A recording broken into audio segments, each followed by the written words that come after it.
Hi everyone, it's Rachel back with the Shades of Orange. Today I want to talk about some horror books I've been reading, and I have some really unpopular opinions here, so I'm already anticipating all the thumbs down I'm gonna get. But don't worry, I also have some good recommendations for some underhyped books. All that being said, let's get started. All right, let's start with the unpopular opinions. I read Needful Things by Stephen King. This is a story of a man named Leland Gaunt who goes into a small town and opens up an antique store. However, he doesn't really trade in money. Instead, he gives people really good deals on items that they desperately need by having them agree to do different little pranks around the town, which seems somewhat innocent at first. However, this character Leland Gaunt is possibly the devil himself, and things start to get really crazy and the town begins to just get wrapped up in all of this and things really escalate. This is such an iconic Stephen King book that probably most of you already knew that synopsis, and I did this as a buddy read with one of my favorite Instagrammers, Baker Street Shelves. I'm going to link his channel, or rather his Instagram, down below, because I definitely recommend following him. If you enjoy thrillers and horror books like I review, then you'll really enjoy his posts. I share a lot of opinions with him. Unfortunately, we didn't share this one. This is one of his all-time favorite books, so I wanted to read it, and I didn't love it.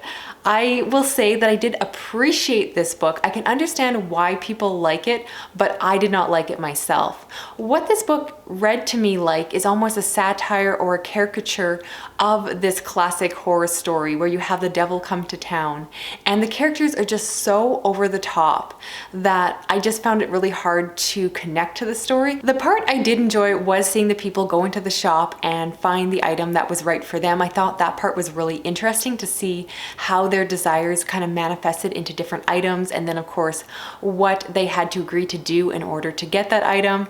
But as a whole, I just found the story dragged. It's also very, very long, and just like with pretty much every Stephen King book, I typically say that I would have liked it more if it was edited down. It's told in 3 parts, and had it been a shorter book, maybe a short story or a novella, I think I would have liked it a lot more. But not a personal favorite, not a book that I would personally recommend to people, but I know other people love it, so to each their own. And getting my other unpopular opinion out of the way, I also read Salems Lot by Stephen King, which of course is Stephen King's classic vampire story. It starts out with people moving into this town that has started to become deserted. People are just leaving and it's really dying out. So right off the bat, I should say that I'm not a big fan of vampire stories to begin with. I picked up this one because a lot of people said that this is the kind of vampire story that works for people that don't normally like that subgenre. I don't think it's the case. It felt very classic to me and just didn't really appeal to me. I never connected with the characters, and I just overly didn't find the plot that interesting.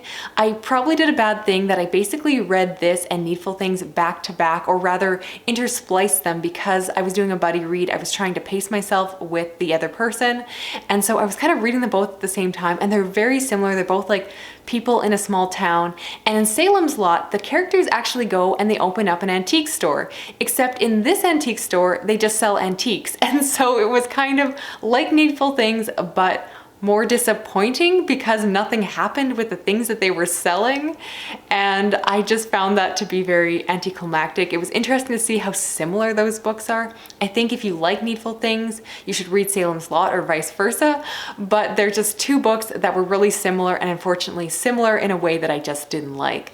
So personally, I wouldn't recommend it. I found that it took too long to get started, and by the time that the vampire action actually happened, I just didn't care. And again, this book is very long. I would have liked it more if it was shorter, but honestly, I didn't like this one at all. If I had to choose between the 2, I much preferred Needful Things, because again, that one I can appreciate why people like it.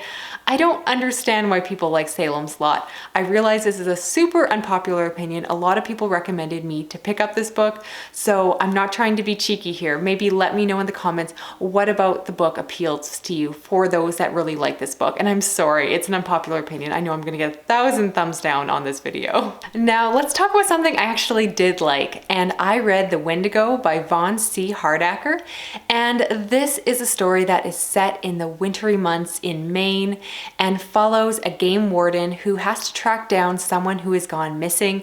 Right at the beginning of the story, they find that person, however, their body has been ripped to shreds, and from there they start to track down what appears to be a serial killer that is brutally murdering their victims.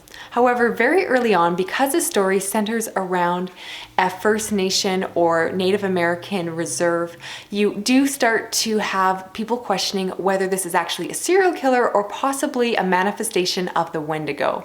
And I really enjoyed this one. It does read for the most part like a classic mystery thriller where most of the time you're following this one man who is going around investigating. He's talking to people who knew the victim. He's talking to possible suspects.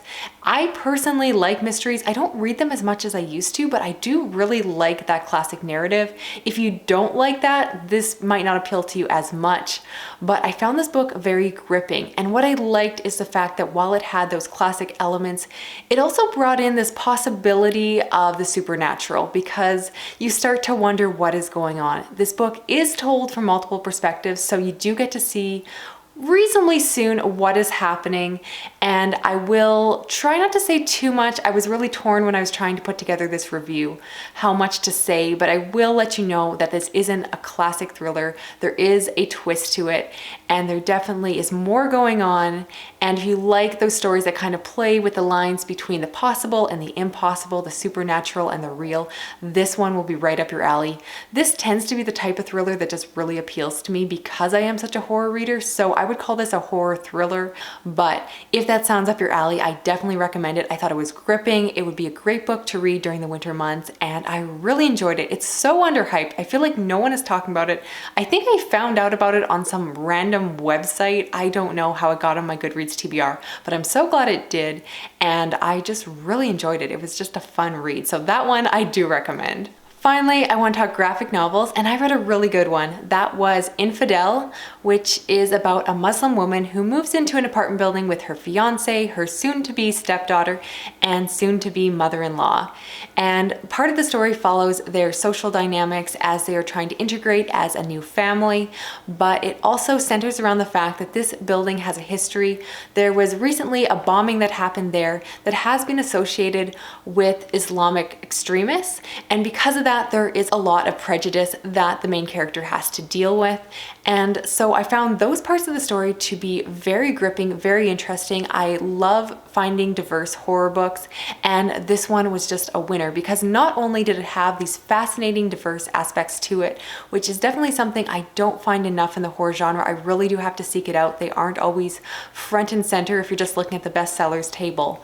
But not only that, but this book was creepy because within this building there is also some kind of presence, and the main character is having dreams, and you know that something is going on. So if you like a really creepy ghost story, this one is good to check out. The artwork in this was quite good. It really fit the story, and there was some beautifully dark, creepy imagery happening. So if you want a story that is both diverse, but then also is well-rounded with a really good plot, that even if you took out those diverse elements, the story completely stands as a just really good ghost story, then I definitely recommend this one. I believe it's a standalone, but there definitely is room for a sequel, and I would absolutely read it if they put another one out. And last but certainly not least, we have Smashed by Junji Ito.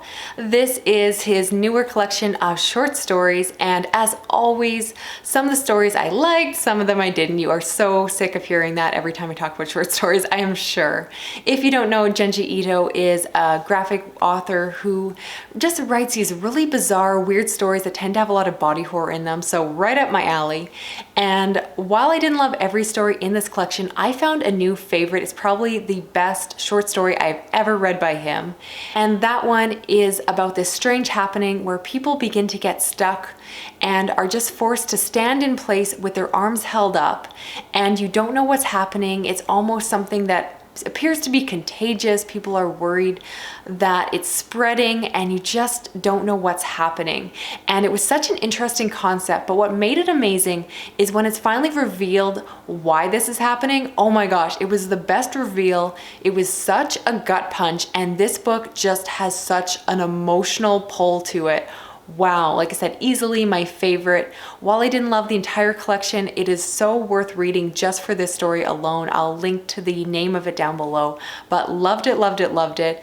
Definitely a huge fan of Junji Ito, which I'm sure you know at this point, but cannot recommend that one enough. That story just sticks with me. I definitely will reread it in the future. So that is it for this video. My apologies for the background noise towards the end if you can hear it. My neighbor is snow blowing his rock garden, which is so frustrating and makes it really hard to film. So I'm hoping it didn't pick up that much on my microphone.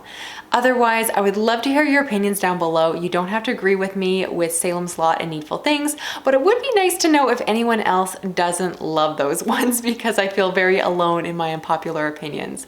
Also, let me know if you're planning on picking up any of the books that I do recommend. I always love to hear that and love to hear your feedback. Thank you so much for watching. Don't forget to like, comment, and subscribe, and I will talk to you soon in another video. Okay, bye-bye.